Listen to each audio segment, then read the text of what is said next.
Hi everyone, welcome back to shine classes. First of all good evening to everyone. शुभ संध्या आप सभी को। कैसे हैं आप सब? होपफुली बहुत अच्छे होंगे। चलिए आइए शुरुआत करते हैं आज की इस क्लास की। आप जुड़े शाइन क्लास साथ, मैं हूँ शालिनी। सभी का यहाँ पर स्वागत है। यह क्लास आपकी रात के 9 बजे हो रही है, जहाँ पर CDP के जो कथन वाले प्रश्न थे, तो जितने मैंने कलेक्ट किए हैं, जो इम्पोर्टेंट मुझे लगे या आपके पेपर में आ रहे हैं मेनी टाइम्स, वो मैंने यहाँ पर एक सेट में लिया है। ये PDF टेलीग्राम पर मैं शेयर करूंगी, लिंक आपको कमेंट बॉक्स में मिलेगा, आप वहां से इसको ले लीजिएगा। अदरवाइज आप वीडियोस के दौरान भी लिख सकते हैं, ताकि वो आपके लिखने से बहुत सारी चीज़ें याद भी होती हैं। ठीक है, चलिए देखते हैं कि यहाँ पर कैसे कैसे कथन के प्रश्न हैं। आपने पढ़े सब हैं, हमने बस एक सेट में कलेक्शन करके वो चीज़ आपको प्रोवाइड करने का एक प्रयास किया हुआ है। अगर कोई पहली बार आया है तो प्लीज़ चैनल को सब्सक्राइब कर लीजिए। फिलहाल के एग्ज़ाम तक तो ज़रूर करिए, क्योंकि चीज़ें अपडेट है। जो भी चीज़ें अभी एडमिट कार्ड की बहुत सारी चीज़ें हैं, जैसे भी जो भी इन्फॉर्मेशन मिलेगी उन सब चीज़ों के लिए आपकी पढ़ाई से संबंधित चीज़ें शेयर की जाती हैं, तो बेस्ट रहेगा। आइए जानते हैं कथन वाले प्रश्न हमें यहाँ पर देखने हैं, जो बाल विकास के हैं। एक एक प्रश्न को ध्यान से देखेंगे। सबसे पहला प्रश्न आपके सामने स्क्रीन पर दिख रहा है। तुम मुझे एक बालक दे दो, मैं उसे तुम जैसा चाहोगे वैसा बना दूंगा। चोर, वकील, डॉक्टर, जो भी कहोगे। ये कथन बहुत फेमस है और ये JB वॉटसन का है। तुम मुझे एक बालक दे दो, मैं उसे ऐसा बनाऊंगा जैसा तुम चाहते हो। यह कथन JB वॉटसन का है। आगे बढ़िए। पहला हो गया। किशोरावस्था को तूफानी अवस्था किसने कहा है? स्टेनले हॉल ने कहा है। तनाव और तूफान की अवस्था का नाम किशोरावस्था को स्टेनले हॉल ने दिया है। नेक्स्ट। किशोरावस्था शैशवावस्था की पुनरावृत्ति होती है। मतलब जब हम किशोरावस्था में आते हैं तो जैसे शैशवावस्था में बहुत सारी चीज़ें नई नई करते हैं, वैसे किशोरावस्था में बहुत सारी चीज़ें नई नई नए नए चैलेंजेस हमें मिलते हैं। तो ये कथन रॉस का है। ये कथन और परिभाषाएं दोनों एक ही चीज़ें हैं, ध्यान रखिएगा। आगे बढ़ते हैं। नेक्स्ट। गेस्टाल्टवाद के संस्थापक कौन है? तो वर्दीमार कोफ्का का भी नाम कभी कभी दिखता है, वर्दीमार कोफ्का। ठीक है, तो गेस्टाल्टवाद के संस्थापक वर्दीमार हैं। मर भी पढ़ते हैं, वर्दीमार कोफ्का लिखा रहता है। दूध के दांतों की संख्या कितनी होती है? दूध के दांतों की संख्या 20 होती है। आगे बढ़िए। नेक्स्ट। उत्तर प्रदेश बेसिक शिक्षा परियोजना कब से प्रभावी है? कुछ कुछ चीज़ें एक्सटर्नल आती हैं, ध्यान रखिएगा। विभिन्न पेपरों में आपको देखने को मिल सकती हैं संभवतः। उत्तर प्रदेश बेसिक शिक्षा परियोजना 5 अक्टूबर 1981 से प्रारंभ है। मनुष्य जो कुछ भी बनना होता है वह 4-5 वर्षों में उसके लक्षण आपको प्रतीत होने लगते हैं, दिखते लगते हैं।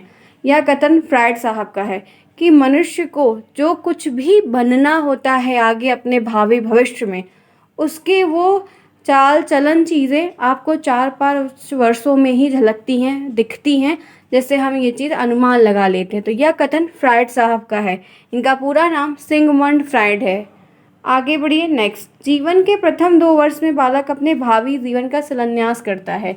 शिलान्यास का मतलब शुरुआत करता है। जो जीवन के प्रथम 2 वर्ष होते हैं, अपने पूरे भावी जीवन का वह शिलान्यास करता है, जो उसका आगे वाला आगामी जीवन काल होने वाला है।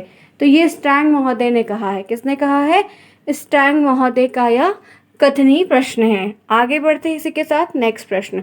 किस अवस्था को मानव जीवन का स्वर्णिम समय कहा गया है? एक ऐसी कौन सी अवस्था होती है जिसको स्वर्ण काल या स्वर्णिम समय कहा गया है? तो वह होती है बाल्यावस्था। इसको स्वर्ण काल से संबोधित किया गया है। आगे बढ़िए। बाल्यावस्था जीवन का अनोखा काल है, यह कथन किसने कहा है?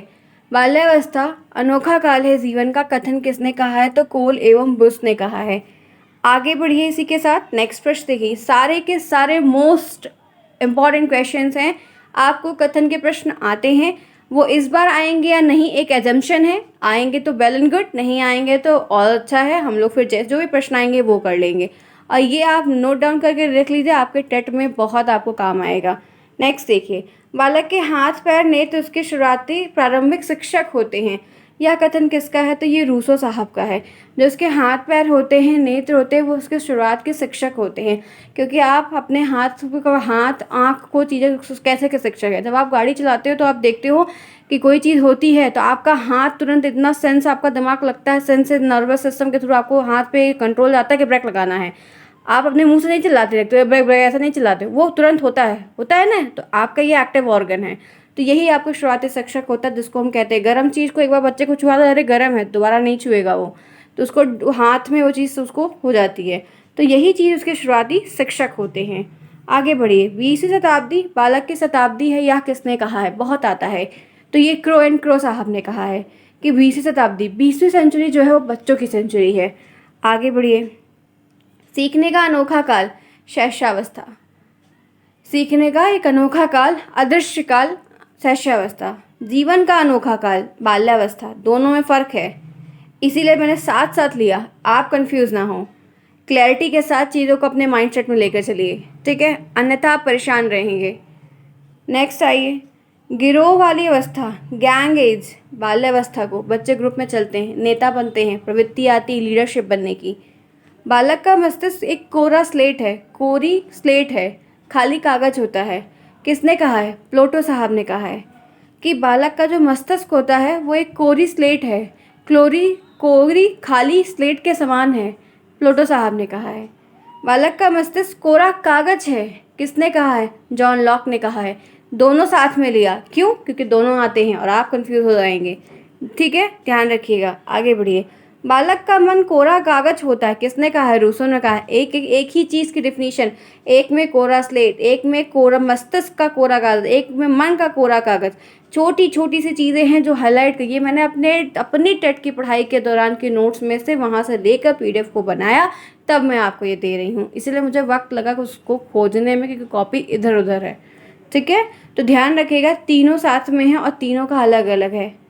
और लेकिन जब हम पढ़ते हैं तो हमारे दिमाग में एक ही चीज़ें आती हैं, कोरा कोरा कोरा, और कोरा से वो सब कुछ कोरा हो जाता है, इसीलिए तीनों साथ में। स्क्रीनशॉट ले लीजिए और क्लियर के साथ लिख लीजिए। स्वस्थ शरीर में स्वस्थ मस्तिष्क का वास होता है, अरस्तु साहब ने कहा, जो कि मैंने पढ़ाई के दौरान बहुत बार बताया है। मनोविज्ञान का जनक किसको कहा जाता है? अरस्तु को। आगे बढ़िए। बाल मनोविज्ञान का जनक किसको कहा जाता है? पेस्टोलॉजी को। शिक्षा मनोविज्ञान का जनक किसको कहा जाता है? थॉर्नडाइक को। अधिगम मनोविज्ञान का जनक किसको कहा जाता है? एबिंगहॉस को। आधुनिक मनोविज्ञान का जनक कौन है? विलियम जेम्स, प्रेजेंट टाइम में। और प्रयोगात्मक मनोविज्ञान का जनक कौन है? विलियम वुंड, ठीक है। प्रयोजनवाद भी इनको कभी कभी कहा जाता है। विलियम जेम्स, विलियम वुंड, ये टेट के दौरान मिलेगा आपको। शिक्षा एक त्रिध्रुवी प्रक्रिया है, ट्राइपोलर है, किसने कहा है? जॉन ड्यूवी ने कहा है। किसने कहा है? जॉन ड्यूवी ने कहा है। आगे बढ़िए। शिक्षा एक ध्रुवीय प्रक्रिया है, ठीक है, बाइपोलर है, जॉन एडम्स ने कहा है। मूल्यांकन एक त्रिमुखी प्रक्रिया होती है, ब्लूम ने कहा है। मूल्यांकन एक त्रिमुखी प्रक्रिया है, ब्लूम ने कहा है। नेक्स्ट। वंशानुक्रम माता और पिता से संतान को प्राप्त होने वाले गुणों का नाम है, किसने कहा है? रूथ वेंडिक ने कहा है। वंशानुक्रम माता और पिता से संतान को प्राप्त होने वाले वह गुणों का नाम है, जिसको रूथ वेंडिक ने एक परिभाषा दी है। शैशवावस्था सीखने का आदर्श काल है, वैलेंटाइन साहब ने कहा है। इसी के साथ क्लास को लाइक करिए जिन्होंने इतनी अच्छी क्लास को, और मैं एट द मोमेंट पे चीज़ें आपको इसलिए दे रही हूँ क्योंकि आपको रिकॉल रहे, आपको याद रहे, आप कर पाओ। कथन के प्रश्न आते हैं, 100% आते हैं, ठीक है। जिन्होंने क्लास को लाइक नहीं किया है ज़रूर से करें, क्योंकि इतनी अच्छी क्लास है तो लाइक तो बनता है। चलिए आइए शुरुआत करते हैं इसी के साथ। नेक्स्ट देखते हैं। मनोवैज्ञानिक फ्रायड ने स्वप्रेम की भावना, नर्सिसिज्म, किस अवस्था में कहा है? शैशवावस्था। बच्चे को खुद से प्रेम होता है, खुद के माता पिता से। खुद माता पिता किसी और बच्चे को प्यार नहीं कर सकते हैं, उस दौरान आप करेंगे तो आप पाएंगे, ठीक है। उनके खिलौनों से आप नहीं छीन सकते हैं, वो आपको फिर रोएंगे, मारे पीटेंगे, जो भी करेंगे, परेशान करते हैं। वृद्धि और विकास के दो प्रमुख तत्व क्या हैं? वंशानुक्रम और वातावरण। वृद्धि और विकास के दो मेन एलिमेंट, एक वंशानुक्रम और एक वातावरण। आगे बढ़िए। वंशानुक्रम के अनुसार मूल संवेग कौन कौन से हैं? 3 होते हैं, भय, क्रोध और प्रेम। वाटसन के अनुसार 3 मूल संवेग, प्रारंभिक संवेग जो होते हैं वो भय, क्रोध और प्रेम होता है। आगे बढ़िए। शैशवावस्था में पूर्ण मस्तिष्क का विकास कितना % होता है? 90% हो जाता है, ध्यान रखिएगा, ठीक है, इन्फेंसी की स्टेज में। आगे बढ़िए। 3 से 6 वर्ष की अवस्था में बालक अर्ध स्वप्नों में खोया रहता है, या कहते हैं कि अर्ध स्वप्नों की अवस्था होती है, आधा स्वप्न आधा रियलिटी। तो ये थॉर्नडाइक का कथन है, ध्यान रखिएगा। आगे बढ़िए। सामवेगिक विकास किस अवस्था में सबसे ज़्यादा होता है? तो वो होता है शैशवावस्था में। किसमें? शैशवावस्था में। द्विकारक सिद्धांत किसने दिया है? स्पीयरमैन ने दिया है, ठीक है। किसने दिया है? स्पीयरमैन ने। अधिगम का हृदय और स्वर्ण पथ किसे कहा गया है? तो अभिप्रेरणा को कहा गया है। किसको कहा गया है? मोटिवेशन को। आगे बढ़िए। स्किनर के अनुसार अभिप्रेरणा सीखने का सर्वोत्तम राजमार्ग है। स्किनर साहब ने कहा है कि अभिप्रेरणा जो होती है वो सीखने का सबसे सर्वोत्तम और अच्छा एक रास्ता होती है। 20वीं शताब्दी, बालक की शताब्दी, क्रो ने। किस अवस्था में शारीरिक और मानसिक विकास दोनों तीव्र गति से होता है? तो शैशवावस्था में आपका शारीरिक विकास और साथ ही साथ मानसिक विकास जो होता है वो बहुत तीव्र गति से होता है। और बाल्यावस्था में जब आते हैं तो वो क्या होता है, वो स्टेबल हो जाता है। आगे बढ़िए फ्रेंड्स, मैंने आपके लिए 10 मिनट का वीडियो बनाया और 10 मिनट में जितने भी इम्पॉर्टेंट आपके कथन वाले प्रश्न बार बार रिपीट हुए, जो बार बार आ रहे थे, हर साल आ रहे थे, वो मैंने यहाँ पर कलेक्ट किया और आपको यह PDF बनाकर इसकी पूरी class the. I hope so कि ये क्लास आपके लिए काफ़ी बढ़िया सिद्ध हुई होगी और ये आपको टेलीग्राम पर मिल जाएगा। आपने इसे लिख लिया है, जिन्होंने बहुत अच्छी बात है, नहीं लिखा टेलीग्राम पर मैं आपको दे दूँगी, तो वहाँ से आप लिख सकते हैं अपने कॉपी में हमेशा के लिए, जब तक आपको टेट देना है। अगर क्लास पसंद आई है तो लाइक करना बिल्कुल भी ना भूलें। मिलते हैं नेक्स्ट क्लास में, तब तक के लिए take care, bye bye, see you soon, best of luck.